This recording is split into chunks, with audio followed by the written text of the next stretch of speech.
I'm Escar Jimenez, and I'm doing my project in artificial intelligence and education. When I began researching artificial intelligence in education, I was excited to start my presentation and to discover ways of how AIs could be used in the classroom. But as I continued my research, I found it to be more tedious because the more I researched, the less that I was finding. Throughout the presentation, as you follow along, hopefully you understand why. Well, to begin, what is artificial intelligence? There were two definitions in the Merriam-Webster website. The first one defines AI as the capability of a machine to imitate intelligent human behavior. We're more familiar with this definition because, as we know, we have seen it in the big screens. Artificial intelligence, or in other words, robots or machines taking over the world and eventually leading to the extinction of mankind. We even had some of the greatest minds warn us about not relying too much on artificial intelligence, one of them being Elon Musk. But if we look at the other definition, an AI isn't necessarily just a robot. An AI can also be a branch of computer science dealing with simulations of intelligent behaviors within computers.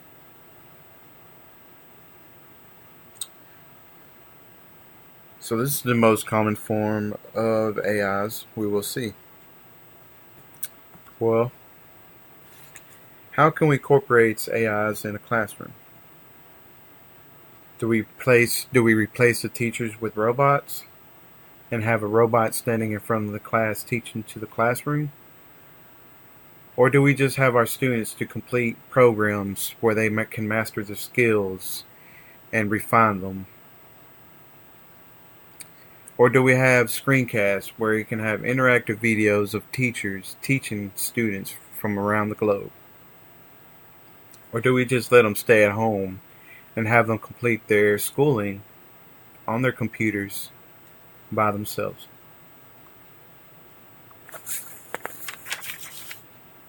Well, before we address any forms of AIs, why should we prioritize and push for artificial intelligence in education? There's a correlation between countries that use technologies and their average scores when compared to different countries. Countries that have higher arithmetic, science, or reading scores use technologies in some shape, way, or form. If a country wants to meet their expectations in economical growth, they also have to meet their expectations in education. And not just education, but they have to use technology to improve their education.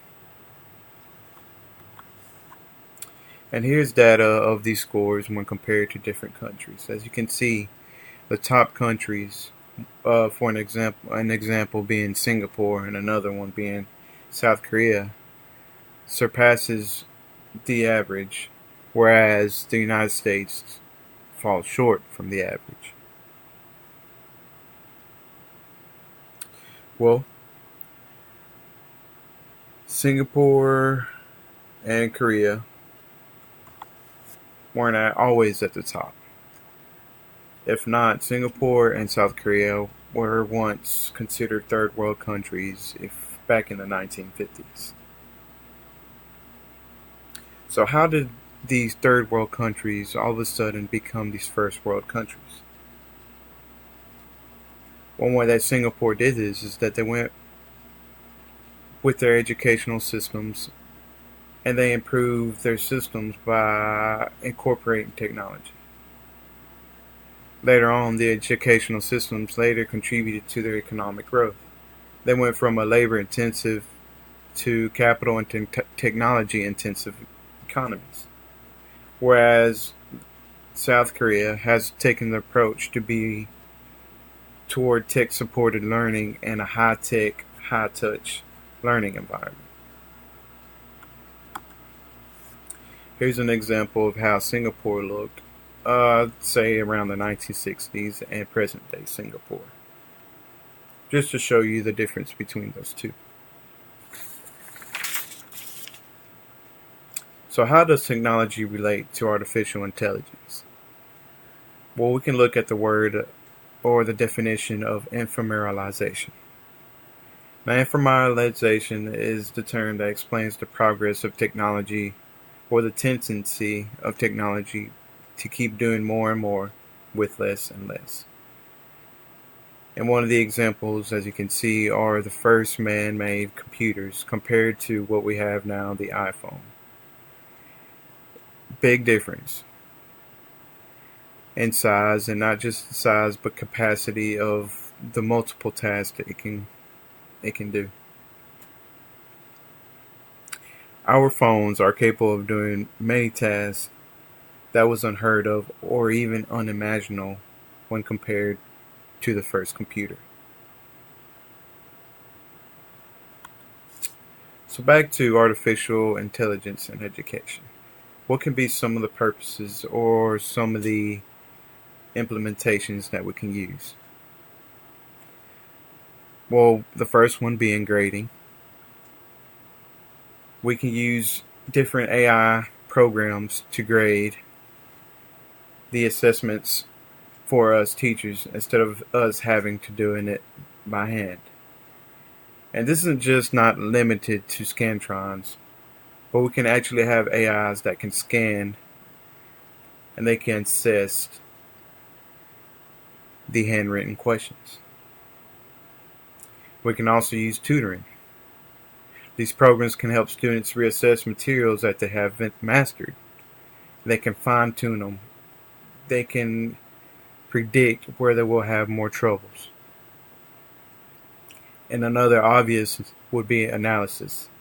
We can have programs with algorithms that can apply to see which teaching strategies are effective and which teaching strategies we may need to improve on. Or we can have trial and error programs, and these trial and error programs will figure out calculations, and not just figure out the calculations, but show us how to do them, and eventually show the students where they went wrong. And the most probably fascinating one will be virtual reality. Instead of having to take field trips that would cost, you could just sit in the classroom and take a field trip from your own classroom. We also have examples of AIs already being used in classroom, and one of them being the ALEX program. The ALEX program is used by several universities, and they're used so they can be done at home during online.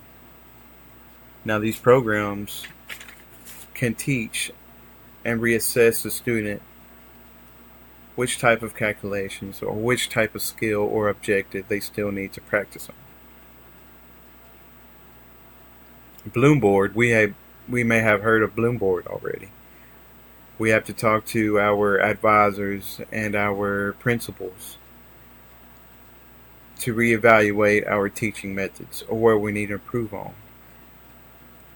I didn't think at first that the Bloomboard may have been an artificial intelligent device, but it is. And there are a couple other examples. For example, Intelligent Tutor System. Intelligent Tutor System is what it's called. It helps tutor the student and scaffold in ways that a teacher may have not have the capability of yet. And then Content Technologies, what it does is that a teacher is able to input all the sources and the material that it wants to cover, and the program will organize and add sources in a way that the teacher will be able to incorporate to the lessons. Well, everything being good with AIs, there should be some drawbacks, some cons of what AIs may not be able to do what teachers can. An example of what AIs won't ever replace teachers is that they won't be able to connect to students. There'll be a gap of emotions between the student and the AI. AIs or robots won't be able to relate to students or help them when they are struggling or help them whenever they may need help before they even know or realize they need help. With that being so, I hope you enjoyed my presentation, and hopefully it gave you a different understanding of what artificial intelligence is in education.